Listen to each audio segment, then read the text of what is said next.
పప్పు అండి, పెసలు, శనగపప్పు, బొబ్బర్లోని పప్పు ఆకుకూరకి కొద్దిగా అల్లం వెల్లుల్లి పేస్టు, కొంచెం ఆకుకూర అండి, పప్పు సరిపడగా,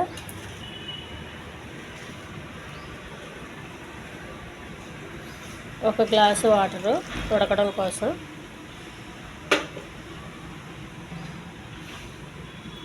కుక్కర్ మూత పెట్టాలి. కుక్కర్ స్టవ్ పైన పెట్టానండి. 4-5 విజిల్స్ రావాలి. దానికి కావాల్సినవండి మినపప్పు, కరివేపాకు, జీలకర్ర, ఆవాలు, ఎండుమిర్చి. పెనం వేడయిందండి, కొద్దిగా ఆయిల్ వేసుకోవాలి. ఇంతలో పప్పు విజిల్ వస్తుంది. కొంచెం మినపప్పు,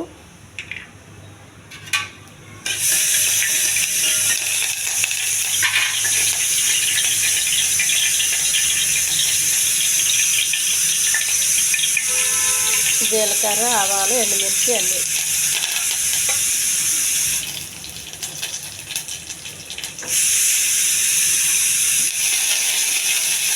స్టవ్ ఆఫ్ చేసుకోండి.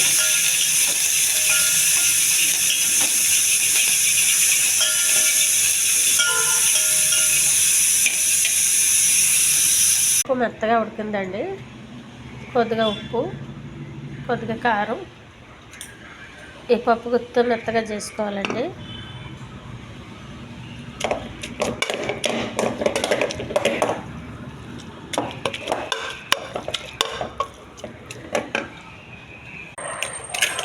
ఈ బొబ్బర్లో కొద్దిగా గట్టిగా ఉంటాయండి, కొంచెం అవి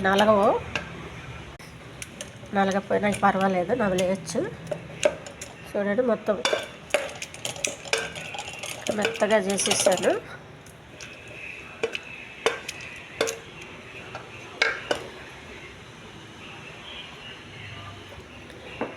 ఈ పప్పు ఆకుకూర చపాతీకి అయితే చాలా బాగుంటుందండి. చపాతీకి, అన్నానికి బాగుంటుంది. చేసి పెట్టుకున్న తాలింపులు వేసేయాలండి. తాలింపు మనం చేసి పెట్టుకుంటే సులువుగా ఉంటుంది చేయడానికి. ఈ ఛానల్ నచ్చితే సబ్స్క్రైబ్ చేయండి, షేర్ చేయండి, లైక్ చేయండి.